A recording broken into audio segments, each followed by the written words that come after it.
Hello, you're listening to A Conversation With, the podcast where each week I'm joined by a different guest to talk about a topic of their choice. My name is Jason, and this week my mother kindly came to visit us and her grandson, and we thought, hey, why not? Let's take advantage of the opportunity to record another episode of the podcast. So without further ado, let's go over and meet our guest this week. So would you like to introduce yourself? Hi, yes, I'm Steph, and I'm Jason's mum. Very good. So what topic are we going to talk about today? Surprise, surprise, we're going to talk about Star Trek. Ah, excellent. So I know that you're a big Star Trek fan. So if we're going to talk about Star Trek, let's first of all break it down. Are we talking about the whole thing, or are you picking a series in particular? I do like the whole thing, but my absolute favourite series is The Next Generation. Although, if we hadn't had the original series, obviously we would never have had The Next Generation. I see. So what is it then about Star Trek in general that is so appealing to you? I think for me, Star Trek is my version of fairy tales. I was never really into fairy tales as a child, but I do like the idea of space travel, meeting with aliens, all these different concepts that, you know, the idea of the Prime Directive, the non-interference, all the various things that make it my favourite show. So quickly we'll put it out there, because in the world there seems to be this opinion of Star Trek versus Star Wars. So do you like Star Wars as well? I love Star Wars. Okay, so just in case any Star Wars fans are listening, we've got nothing against you. We love you as well. But today we're just going to give Star Trek its little time in the limelight. So Next Generation, you said, is your favourite. Well, Let's go through some of the classic questions. Favourite character? Commander William Riker. Who was played by? Jonathan Frakes. So just testing you there a little bit to see how much you know. What is it then about Riker that you found so appealing as a character? I think for me, the fact that he wasn't the captain, but he was a very strong character. He had his own opinions about things. He didn't always play it exactly by the book, which you tend to think the captain does. And I just think he was a very strong character. He also had... he was a very emotional character, although you wouldn't have thought of that when you first met him. He very often was driven by his gut rather than his feelings. So he's great. Okay, so I know a little bit about Star Trek as well. So a few questions about Riker. Yes or no, the beard? The beard. Yeah, okay, so Riker's beard is a thing. His relationship with Councillor Troy? Yes, I love Councillor Troy, and I was very glad when they finally got married in one of the films. Oh, really? I always thought you didn't like her. I just had that opinion. I didn't think many liked her. I didn't think you did. So going back to Star Trek The Next Generation as a whole, so you said Riker's your favourite character. Do you have a favourite minor character? Maybe someone who just appears now and again, but you always enjoy when they pop up in an episode? That's a good question. I'm trying to think of one. Well, in The Next Generation, the transporter, Chief O'Brien, originally wasn't actually a character with a name. He was just Chief. He was only a minor character, although he had some hilarious storylines.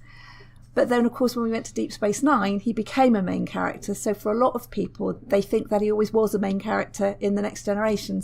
But I thought some of his interactions were very good. And of course, he had a relationship with Keiko. They then got married. They then went on to have children. So he was a character that started minor, but built up quite a lot in the series. So you've clearly got a lot of knowledge on this subject. What about the ship? So while Next Generation might be your favourite series, is it your favourite ship? Yes. Yeah. So what is it about the Enterprise? I'm going to say D. Yes, yeah? Enterprise D. Okay. What is it about that ship? Because it's very different from, as you said, the original series. Yeah, I think the Enterprise D gave you a much more feeling of space within the spaceship. Even on the bridge. With the original series, it was a very confined little bridge. It was all collected around the captain's chair. Whereas with the bridge of the Enterprise D, you've got the much more spread out. You've got all of the command seats there. You've got people stood behind them. You've got people sitting in front of them. it just had this feeling of being much more expansive than the original series. Oh, interesting. Nice answer to the question. So what about the captain then? Let's talk about Jean-Luc. Your opinion on Picard? I must admit, I was one of the doubters when they cast him, because recognising him as a Shakespearean actor, I wasn't sure that he would continue where Captain James Kirk had left off in the original series. And I think by having William Riker there to balance him, we were able to have a much more...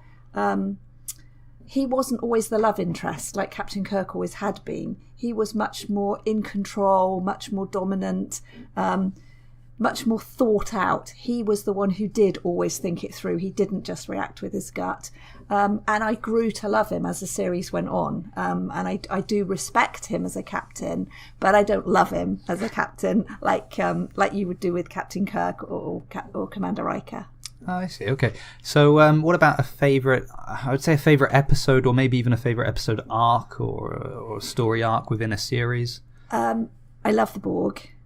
And so for me, there weren't a lot of episodes about the Borg, but there were obviously the standout episodes, the one where we first ever met them, which was very interesting. But then there was a particular end of one series finale, beginning of another series. They always used to leave them on a cliffhanger, and you had to wait months for the next one to come along, which was the one where Captain Picard was actually taken over by the Borg. He actually became Locutus of Borg and was an enemy that we were fighting against. And of course, he had all the captain's memories. He knew everything there was to know about the Federation. So he was a real asset for the Borg to have taken over.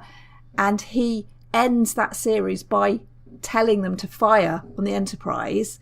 And we had to wait then for ages before we come back and see how the series resolves itself and how we managed to rescue him and get him back and everything.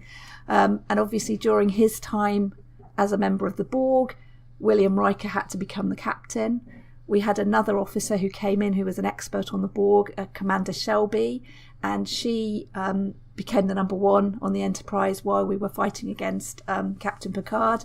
And as you will know, I did actually name one of my dogs Shelby after that particular character on the spaceship. But I'm of the opinion you didn't like her.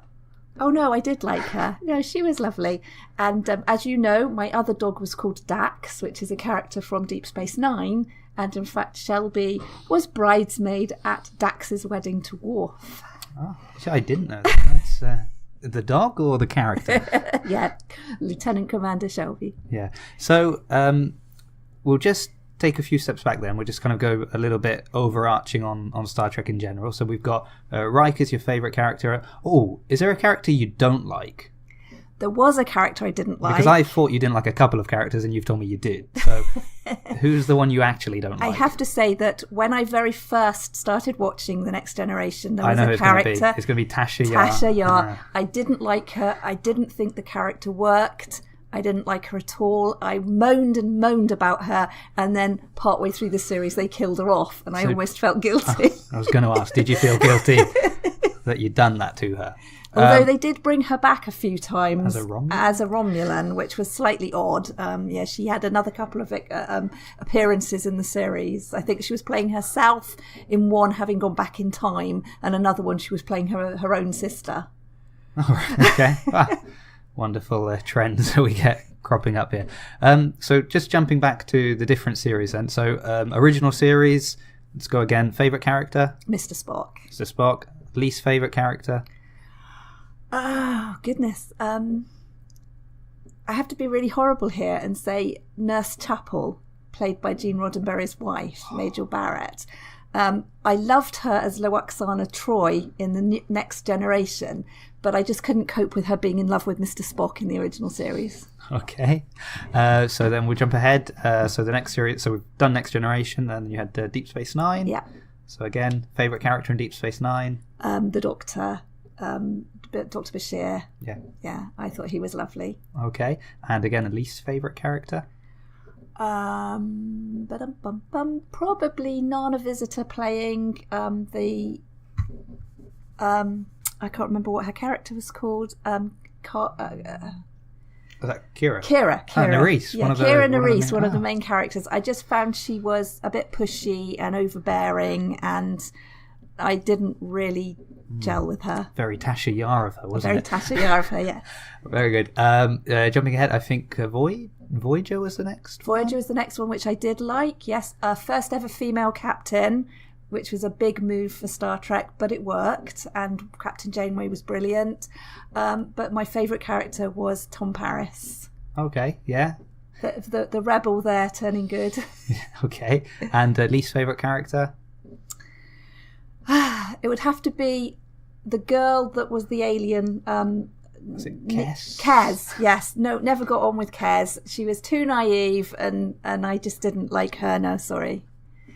Excellent. So then was Enterprise the next one? Yeah. So probably the most controversial series. I would say the one that most people didn't like. Yes, the least favourite of most people. Yeah. I wasn't a huge fan, although I did watch it. Have to admit, slightly stunned by the singing on the introduction music, which everyone moans about, and they took that away after the first couple of series. I did like it.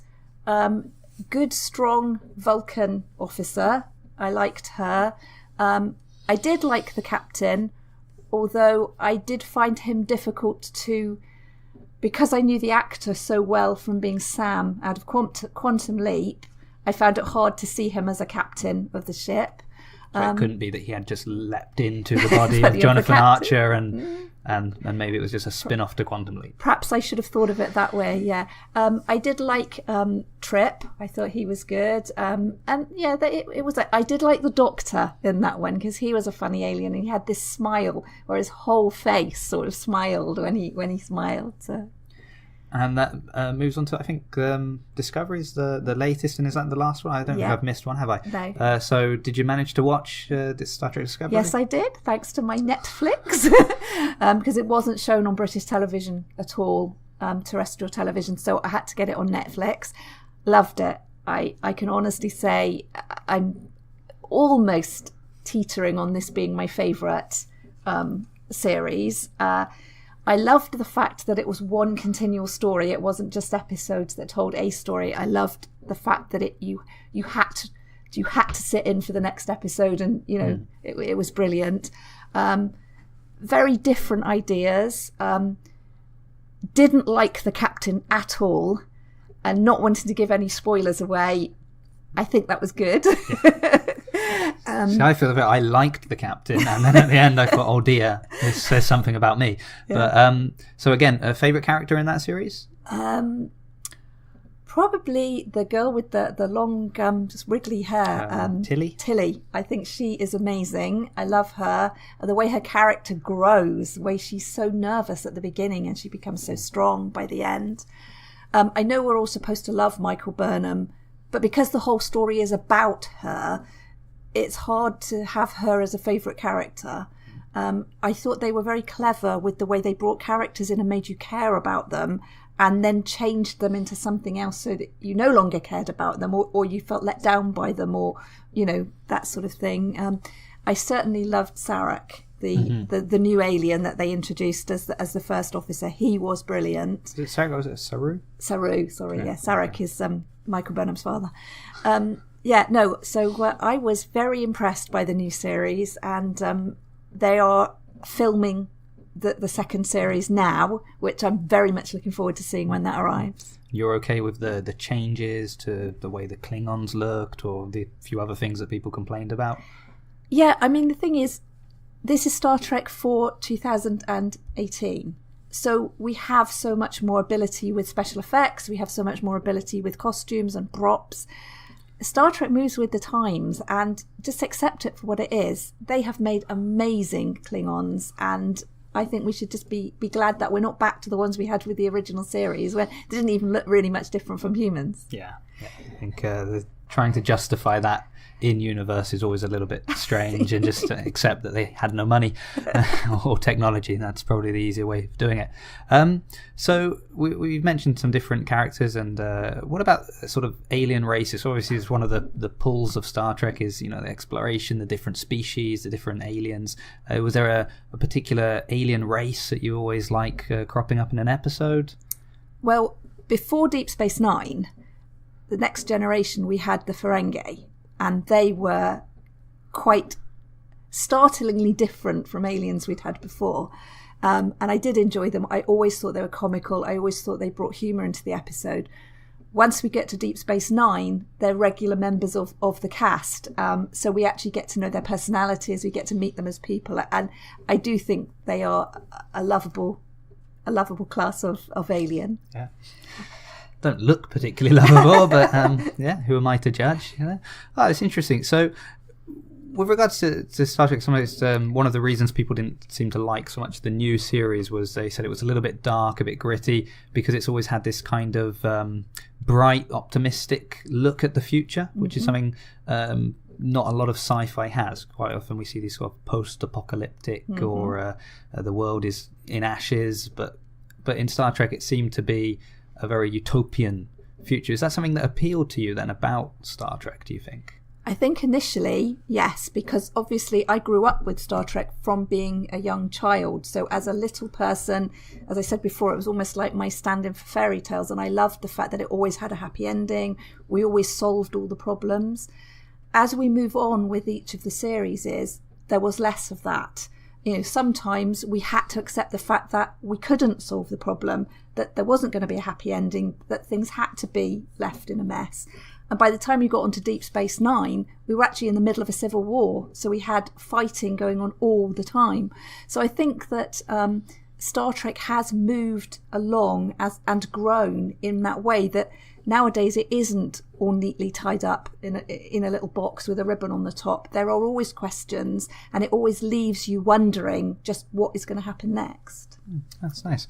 So would you say that you're predominantly just watching the TV shows, or do you also kind of read any of the books or look into any of the extra material that gets put out there? I listen to the Star Trek podcast, which covers every aspect of Star Trek that there is. And as a result of that, I have followed some other things. There's particularly a series that follows the final years of exploration of the original series, and it is actually fan-based. They don't make any profit from it, so as a result they've been allowed to use the original sets and all the original props and everything, and they have carried on being Captain Kirk, Mr. Spock, Dr. McCoy, the whole of the original series, and they have filmed a whole nother series of episodes, and it's brilliant, and I really love it. And if you can just suspend that it's not the actual faces, the actual characters and mannerisms, they are very much like the original series, and I am enjoying that. I've read some of the books. So what was the name of that podcast? Star Trek Continues. Star Trek Continues. So if anyone is listening that interested in that, go along and maybe let them know that we sent you. That'd be nice. So that you can get on, I think you go onto the Star Trek Continues website, and there are links on there to it. There's an official podcast called Star Trek, the podcast, which covered everything up to the release of the first of the new films. And then they stopped doing it, and it got taken over, and it's now called Star Trek The Next Generation podcast. And it's a new team of fans that have taken over, and they're coming up now, and they're including Discovery and all the new things. And they do one podcast a week, and it is really hard to keep up with it because there's so many of them. So there's obviously a lot you like about Star Trek. Mm-hmm. Is there anything you don't like? Is there any change you could make, or something that they've done that you said, as much as I love it, you almost lost me with that. So is there anything there that you think? That's really hard. There have been occasionally things that have happened that I've not liked. When I'm watching it, there's the odd episode that comes on and I have to turn it off because I simply don't like that episode. But mostly I can forgive them for what they do, because most of what they do wrong is so counterweighed by what they do right that I am lenient with them. There isn't really anything I absolutely hate. When I look back at the original series, I think that it was a little bit childish and naive, and I think they put a lot of that right when they got to the Next Generation. But no, I'm pretty much happy with it as it is. Okay, well, that's nice to hear. So generally at this point in the podcast, usually a little bit earlier to be honest with you, but generally at this point what we do is we just flip the script a little bit. So I hand over to you. I've been asking all the questions, and now it's your chance to ask me some questions on your topic. So still talking about Star Trek, but fire away any questions you have for me about Star Trek. Well, I know you were subjected to Star Trek as a child, so do you like Star Trek? I do like Star Trek, and in a discussion like this, I discover that probably I know a lot more than I think I do, because I don't revisit it very often. I did try to catch up on it on Netflix, but there's so much. Yes. There's just so much of it, and because I have sort of seen it all, I start watching, like, oh yeah, I remember this one, and so I skip some, I watch others. But yeah, I do enjoy it, but I think I enjoy the new one a lot more. Right, okay. So again, then, for your favourite characters? I'm really bad at this. I should have thought about the fact that I'd asked you that question. I like Worf. I always enjoyed him. But I liked him in different ways, because in Next Generation, I think I like the conflict he has between being human, being Klingon. Being raised by humans but being a Klingon, and at times people just not understanding him, or him not understanding other situations. Mm-hmm. Whereas then when he was in Deep Space Nine, it was more him being in a new environment and having to interact with new crew members that kind of treated him in a different way that he was used to, him being more in a position of command than before. And as you said, it being particularly when he joined a war time, meant that it was him also having to deal with new situations. So I think he's been an interesting character. But then as well, the new series, I actually liked Lorca. I thought it was nice in that situation to have a captain who was a little bit more kind of, okay, this maybe isn't the right way to do things, but it gets the job done. Yeah. And you saw him always kind of pulling the strings behind. But I suppose, as with the majority of media, villains are compelling characters. So having a sort of a darker captain meant that he was a little bit more compelling for the story. Yeah. Not that I necessarily warmed to, I wouldn't have invited him over for dinner, but wouldn't mind having him as captain in a time of war. Yeah, when you needed him. Yeah. Okay, question you didn't ask me. Uniforms. Which ones do you think, if you had to choose, if you had to be on a crew, which uniform would you want to wear? Oh, obviously the most flattering, but so not the Next Generation, not the original series then. Well, the original series from the movies, yes, they're all right. Although considering the setting of Star Trek, that it's supposed to be kind of a military science kind of vessel. I mean, they are officers. Mm-hmm. The original uniforms are a little bit casual, I think, for that regard, whereas the later series, they look more like a uniform that you would wear. Maybe the Deep Space Nine ones that were kind of all black. As I said, black, very slimming. There you go. With just the little bit of colour to differentiate. Yeah. Or then the one they changed to during the war that was sort of grey and just had that tiny strip of colour. They were nice. I'm still not sure on the new uniforms from Discovery. Although in the alternate universe, the new uniforms were pretty swish, weren't they? Very spectacular, yeah. A lot of gold plating and things. Not really my style, but no. So I think probably those darker toned ones, the Deep Space Nine or the end of Deep Space Nine. Well, sorry if I don't know what they're called officially. But yeah, they looked all right. Yeah. So then I didn't ask you what about you? Well, I have to say Next Generation, the catsuit. Yeah, I love the season 1 ones that were 2 sizes too small, or the ones that came I would later? have had it in a bigger size, but yeah, I did with the little stand-up collars, yeah. Okay. Anything else you want to ask me? All right, the question you asked me at the beginning, Star Trek or Star Wars? Ooh, well, in recent years, Star Wars is seems to be losing fans with some of the decisions they make.